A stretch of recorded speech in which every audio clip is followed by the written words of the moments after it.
But first tonight to our exclusive story. We can expose Australians who've flown to Lebanon where they've attended terror leader Hassan Nasrallah's funeral. Nasrallah was responsible for the murder of thousands during his 3-decade reign of Hezbollah.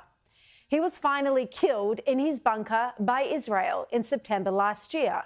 And this came after Hezbollah began prolific attacks against Israel on October the 8th, 2023.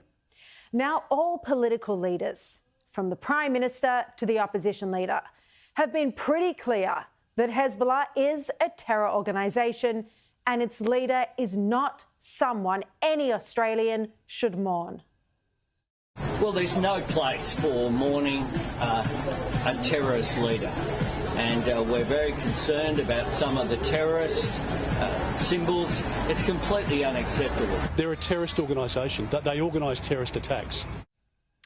Yet Tony Burke's Home Affairs Department didn't stop Australians from travelling to Lebanon to attend his funeral, despite the fact that ASIO confirmed tonight they do have the power to do this. Sydney-based religious leader Abed Al-Majed Mutada is pictured at Nasrallah's funeral. He's on the left in a photograph he posted to his own social media account just a day ago. As you can see in his social media posts that I'm about to show you, he had prime seating at the funeral. He was right in front of the stage at the centre of the stadium. Now, we put questions to Abed and he told us, "Yes, I'm a proud Australian citizen. I flew to Lebanon to pay my respects to our beloved and esteemed clergy." So he's proudly admitting that he flew to Lebanon to attend the funeral of a terrorist leader. Now, Abed is a scout leader. He teaches Australian youth, including children, in Sydney. Now, here's another Australian, Miriam, who's posted videos where she smiles before panning her camera around to show that she's also at Nasrallah's funeral.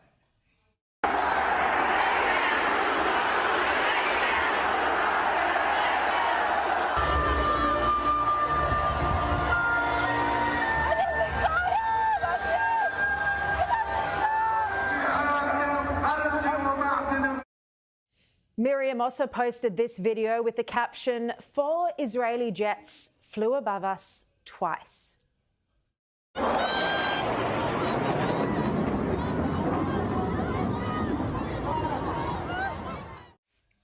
And in another post, she wrote, "Sayyid Hassan Nasrallah," on a video, as you can see, of mourners touching the coffin. She also posed for photographs in front of many tributes to Nasrallah. You can see that on your screen now. Miriam posted many videos of her trip. She posted videos as well of her trip from Australia to Lebanon. She captured herself flying to Beirut via Abu Dhabi, going to the hairdresser, going out for meals, and also at Nasrallah's funeral. In Sydney, she has a children's hair braiding business where she claims on the Instagram page that 100% of the profits go to Palestine and Lebanon. Then there's Ishaq Zain, who's been posting prolifically on social media from the funeral ceremonies.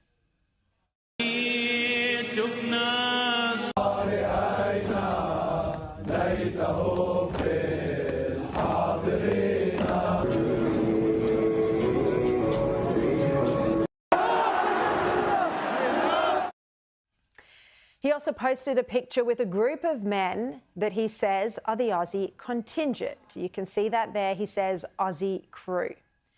In another post, he said he arrived at the funeral at 5 a.m. He said the stadium filled up until there were 1.4 million people there. That's his claim. In another post, he wrote, "I'm just trying to process the most emotional day of my life.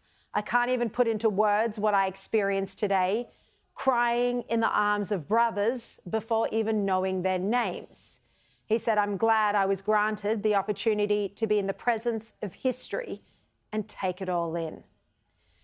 He also showed himself at the funeral along with the tens of thousands of other people there. You can see him in the right-hand corner of your screen.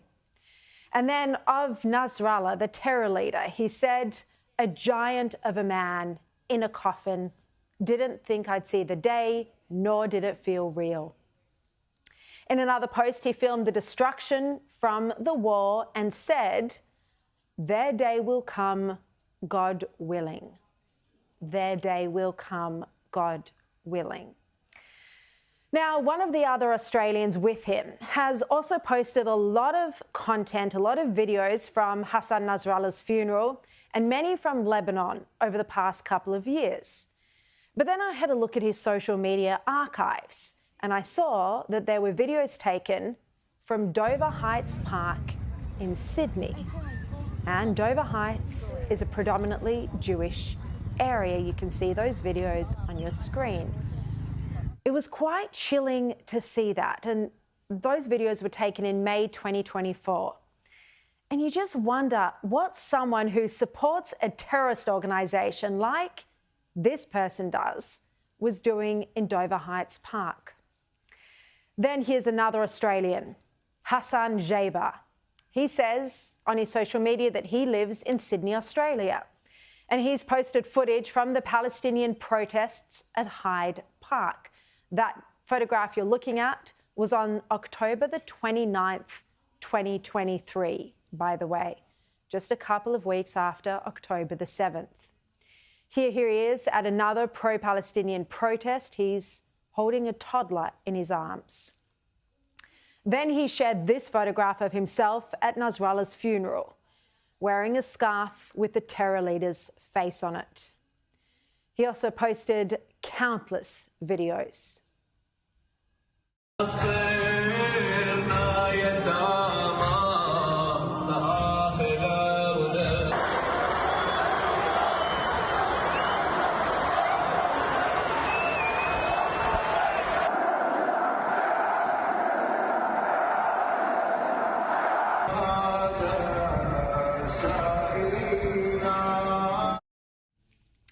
Now, we do have documented evidence for several more individuals as well, but I'd be here all night.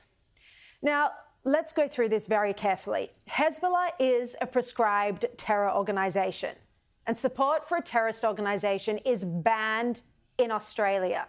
It's a criminal offence to openly support terrorism. There are also new hate speech laws which prohibit the waving of prescribed symbols, such as the Hezbollah flag. Now, we asked the Home Affairs Department whether this travel that I've shown tonight breaches the laws that prohibit support for a terrorist organisation in our country.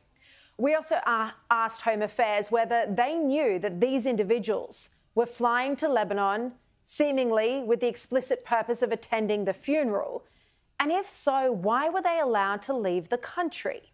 We provided Home Affairs with the details of the social media accounts. We did this yesterday to give them time to see for themselves. As usual, we received a weak and pathetic response. Here it is. Home Affairs said the department does not comment on individuals, including travel movements or citizenship status. Anyone suspecting criminal activity is urged to contact law enforcement agencies. Now, Home Affairs and Border Force both have the power to stop people leaving the country if they suspect their involvement in terror. It's a point ASIO Director General Mike Burgess made tonight under questioning from Shadow Home Affairs Minister James Paterson.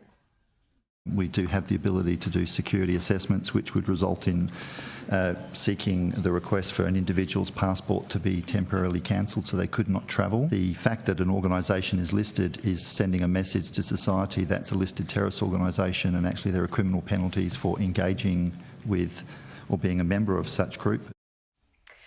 Secondly, Mike Burgess said that Australia also has the power to temporarily prevent someone from returning to our country if the authorities believe they pose a threat. There are Australians will have a right to return, but there is temporary exclusion orders that can be applied in some circumstances that would control that return in a manner which was enabled the issue to be managed effectively by authorities, including ASIO. Again, that was thanks to the excellent questioning of James Patterson. The ASIO boss then said he would be concerned if he learned that Australians were travelling overseas to participate in an event organised by a listed terror organisation. And in fact, he said it's unlawful to engage with such groups. As a security service, I'd be, regardless of whether it's listed or not, if they were going to an event where there were violent extremists or known terrorists, we would be interested as Australia's security service. President of the Australian Jewish Association, David Adler, said it was alarming that there's support for Hezbollah in Australia. He said it represented a threat to security and social cohesion. Everyone needs to understand that Hezbollah is one of the largest and most deadly terrorist organisations the world has seen, responsible for killing people in Europe, in Thailand, in South America, and many, many people in the Middle East. This man, Nasrallah, has the blood of thousands on his hands. Now, I spoke to James Patterson about this issue, and he said that no Australian citizen or visa holder should mourn the death of a terrorist like Hassan Nasrallah, let alone attend his funeral. Here's what James Patterson told me today. He said Tony Burke should explain why these people were allowed to travel to an event organised by a listed terrorist organisation and whether he'll use the powers available to him to block their return to Australia. This is James Patterson. He said if they are non-citizens, their visas should be cancelled without hesitation. If they are citizens, they should be immediately investigated for associating with Hezbollah, which is a serious terrorism offence under the Commonwealth Criminal Code. He said we must send a strong message that there's no place for terrorist sympathisers in Australia. Now, this is all deeply worrying. These are people who've been living in Australia, who clearly have a strong level of emotional support for a terrorist organisation. Some of them, even the men, spoke about crying at that funeral. Now, this is all part of the reason why social cohesion in our country is now crumbling.